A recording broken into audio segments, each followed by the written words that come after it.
Hello everyone, today is January 4th, 2023, the first video we're uploading on this channel, first full video, not a short, but actual video of 2023. Hopefully this new year we'll have a lot more content for you guys, especially more long-form content. And we're starting out the year with a bang. It's been a very interesting 2 days in Congress, and I'm going to be breaking that down, everything that's going on with the election for the Speaker of the House, Kevin McCarthy, Jeffries, all of that, and what it means for the future and of our country and what's going to be happening next. So since it's the start of a new Congress, as it is every 2 years, there needs to be a new Speaker elected. And since the Republicans won control of the House very narrowly, it was believed that, it was going to go rather smoothly since they have a majority. And if you didn't know, to become Speaker of the House, you need to get 218 votes or majority of those present and voting. And since Republicans had 222 votes, that meant that Kevin McCarthy could only afford to lose 4 votes and still win the bid for Speaker. But yesterday we saw through numerous rounds of voting that wasn't the case.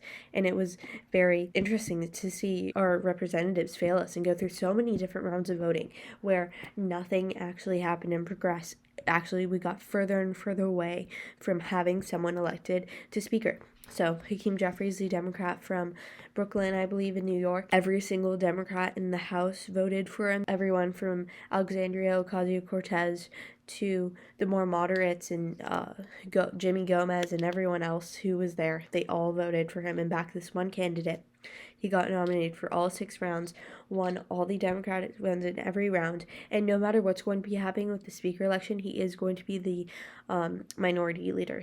And I don't think that he is going to become the leader of the House because that's the maximum votes he can get from his Democratic colleagues, and so he can't go up unless something else, a plurality, but we're going to go into that later. And again, Kevin McCarthy, he was seen as a forerunner before the elections for Speaker, but now he seems like nothing's going his way. He started out the first round yesterday, Tuesday, January 3rd, with 203 votes, and he's really just decreasing and decreasing and decreasing in his popularity.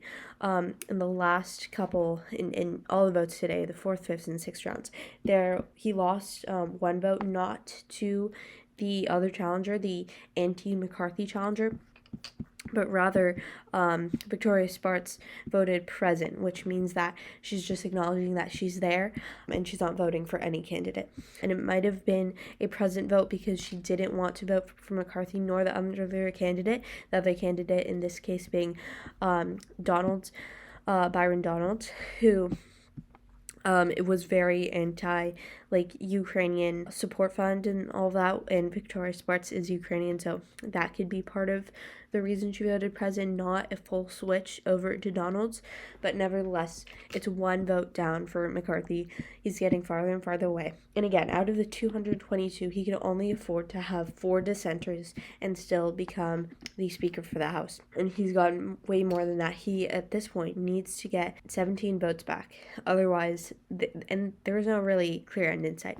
And so going through this more, at the beginning, it seemed like most of the Republicans were for either Andy Biggs or Kevin McCarthy. And before the elections, we knew that at least 5 Republicans were going to vote against McCarthy.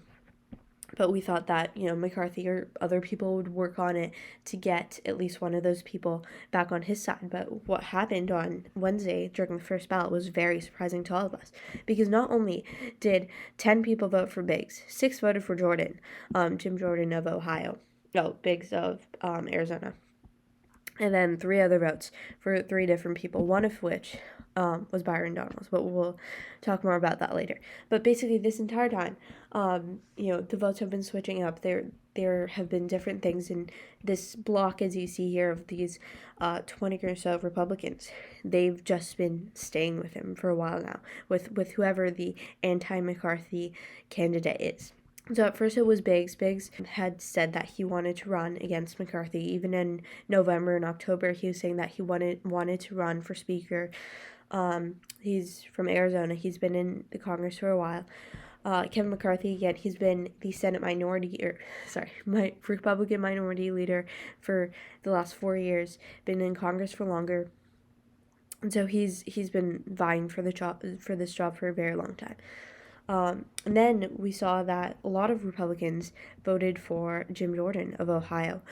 That was also a surprise because he wasn't even nominated during the first round. They kind of just voted for him on a whim, but he got 6 votes, which put him at a pretty good spot at the beginning, and then he would get better. But Jim Jordan himself, which is what I found very interesting, is that Jim Jordan himself voted for McCarthy during all the rounds. If I can find him here through the alphabet. Yes, he voted for McCarthy all through these rounds. And for a while now, the anti-McCarthy bloc was voting for him, which basically they just, the anti-McCarthy bloc is the ultra-conservative wing of the Republican Party.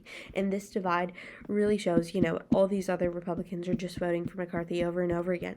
And these guys are switching from one candidate to another just to see which one, they're just traveling as a block from one candidate to another, not really out of pure reason. And then they, for some reason, today on Wednesday, they moved over to Donalds. And Donalds was much more of a surprise because Jordan is very outspoken. He's been in Congress for a while. He's done a lot of things.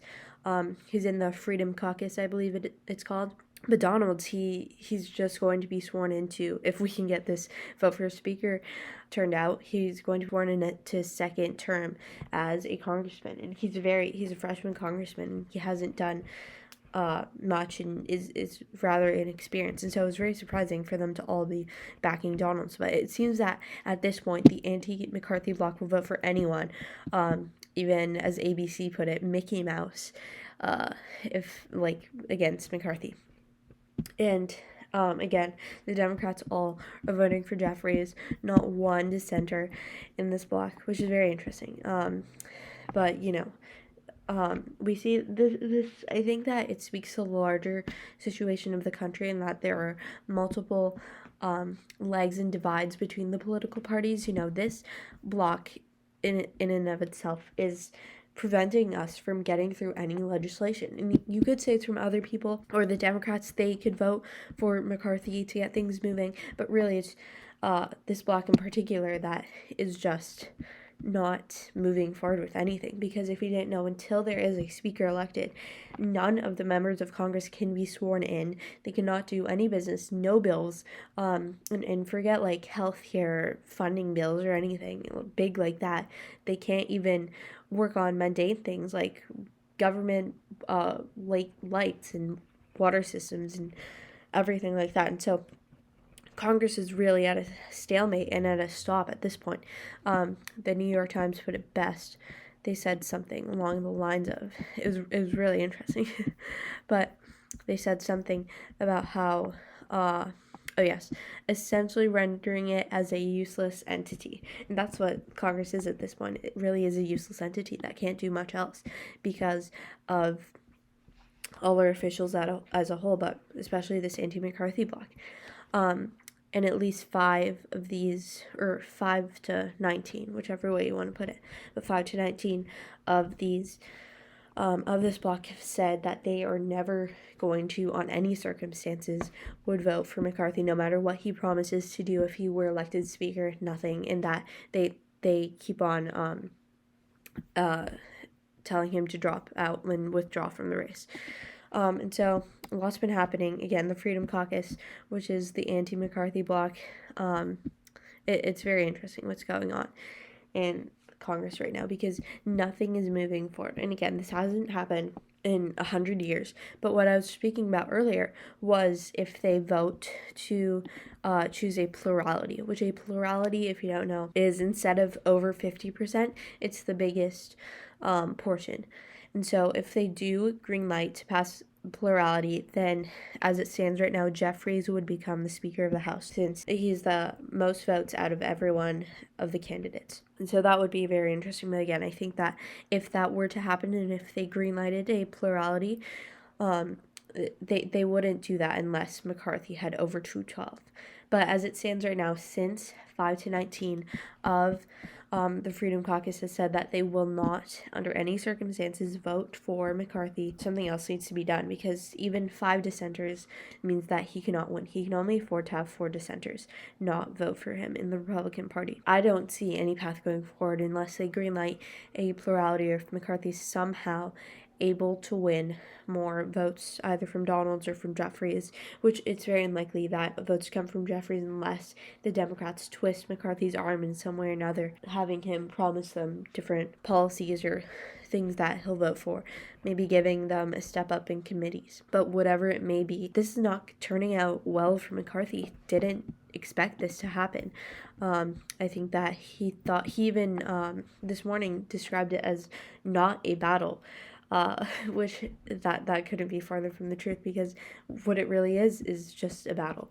Because what's happening right now in Congress is that they're not going to be able to move forward unless someone gets 218 or they greenlight a plurality. And that can't happen because of the stubborn Freedom Caucus. And this is honestly embarrassing, because instead of going forward with policy and working for the American people, our officials at this point are just doing what's best for them and playing around. Yesterday, members of the Freedom Caucus were seen with popcorn at the in Congress. This is serious business, and a lot of people are saying that the Republican Party is in 3 different sections right now. One of the sections being this anti-McCarthy section that we see right here. The other side being the pro-McCarthy section, which is not all of this, but the ones that are very adamant on McCarthy being the speaker, and that's believing that that's what's best for the country. And then there's also the block of people, that's probably the largest block, that just wants to start governing, because other than all the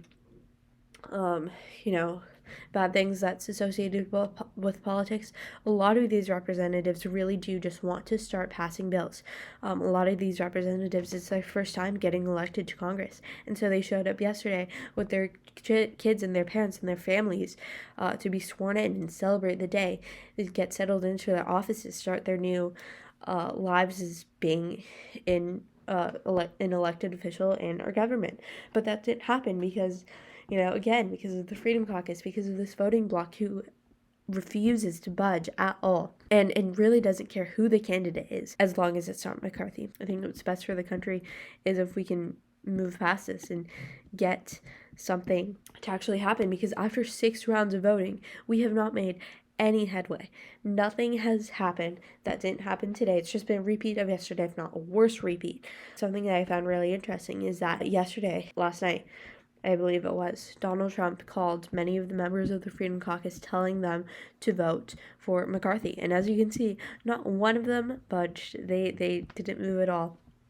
They kept their support for the anti-McCarthy candidate. And that speaks to how little this is the most Trump bloc right here. This is the most pro-MAGA bloc.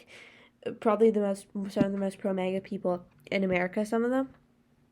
And they did not listen to what Donald Trump has to say. So if they, the most pro-MAGA people in Congress, surely don't listen to Donald Trump, then who does? And what's that going to look like for 2024? It's really upsetting to see how our Congress and our elected officials really can't do much at this point. A lot of people are really upset with what's going on, saying that this is like OJ and the White Bronco. Everyone's watching, waiting for something to happen at 40 miles per hour.